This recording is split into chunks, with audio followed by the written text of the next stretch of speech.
Hey everyone, coming up for Wednesday, the 8th, day 27, we have mashed potatoes. Mashed potatoes I like the workout actually. It's three different rounds. A round, you have 8 minutes to finish. So we start round two on the 8 minute mark. You start round three on the 16-minute mark. The sooner you're done, the more rest you have. And it is ideally a 5 to 7 minute round or window of work that you'll be working in. So in other words, you should have 1 to 3 minutes of rest. So let's look at these rounds individually. Each one has several rounds of Cindy, strict Cindy. So first round would be 5 rounds of strict Cindy, followed by 50 single dumbbell power clean. So one round of Cindy is 5 pull-ups, 10 push-ups, and 15 air squats. Being that it's strict, we're looking for strict pull-ups. If you do not have a pull-up option, and remind you, Monday we did have some substitutions, specifically a bed sheet door row, which I think is a great option that you can use here as well. But if you don't have a pulling option, then we have Cindy, which would be one round of that. Cindy is 10 push-ups and 20 air squats. So those are the round options for Cindy. And then you have the first part would be 5 rounds, and then the 50 single dumbbell power cleans. That should be, again, 5 to 7 minutes of work. Then on the 8-minute mark, you'll start 4 rounds of Cindy, followed by 40 dumbbell goblet squats, and then finish the last round on the 16-minute mark with 3 rounds of Cindy and 30 alternating single arm squat cleans. So the power clean, the single dumbbell power clean, would be from between the legs. You would alternate each rep.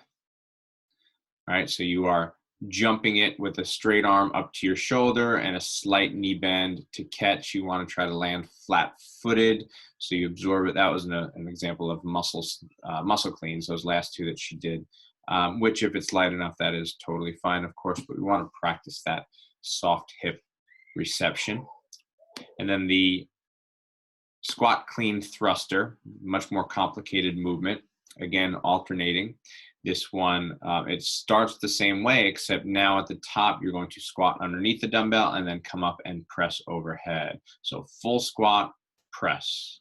What you should feel with each of these, or at least with this one, is every rep is actually 2 squats. Now, while he does not have to drop below parallel for that first descent, what he's not doing is, let me pause it here, even on the way down, I think he's done, but what you're not seeing is the shoulders drop below the hips. So you want to make sure that you bend your knees instead of kind of lazily dropping, especially with all the work that you're going to do beforehand. It's very likely that you will fatigue and you'll start to not use your knees. Just be aware of that, something to focus on. Now, that should cover everything here. Goblet squats, I believe you know.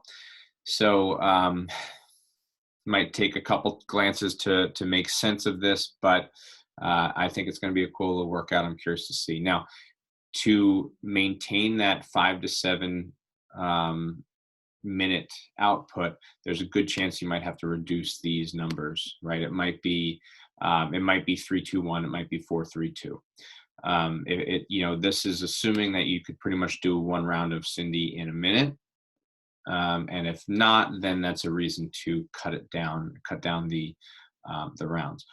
So with that, we would almost want to cap that at 5 minutes. I'd say that would be probably the most time, 5 minutes, 4 minutes, and 3 minutes that you should cap those if you are doing these on your own.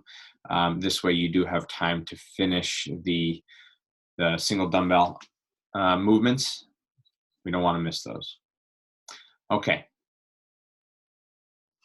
And I guess overall you should cap them at 7 minutes, right? So at the 7-minute mark, so you're getting at least 1 minute rest.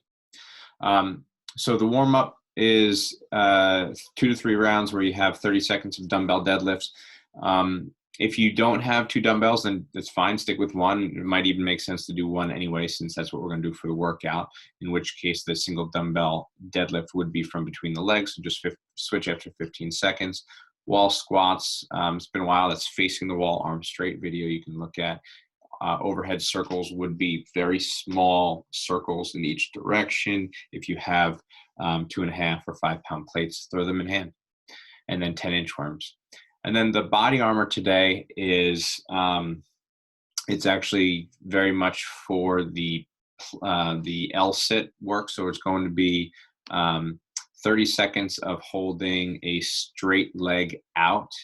And this is, again, trying to work on those hip flexor muscles right here, lower abs. So make sure that as you're doing this, you're not hunched forward, right? You're staying tall, lifting that leg with the knee straight as high as you can and holding that for 30 seconds. Getting up to that 90 degree or, parallel to the ground is hard. It's going to require strength and flexibility to get there, but that's kind of what you're working on. So really strive for that, but don't adjust the rest of the body. Make sure the rest of the body is still in a good, strong standing position. And then the last, so you do 30 seconds of left, 30 seconds of right, and then you'll do bird dog, left and right. It's, who's to say which one's left, which is right, because it'll be left hand and right leg out, and then you just do 30 seconds on one and then switch 30 seconds on the other. Okay, that is the body armor, 4 rounds of that, not for score, just giant sets, and you'd rest as you need in between. So seems like a lot to do, but should be definitely done within an hour for sure. So hope to see you guys at either 5:15, 9 a.m. or 4 p.m. tomorrow, Wednesday. Oh, somebody doesn't want to go to bed.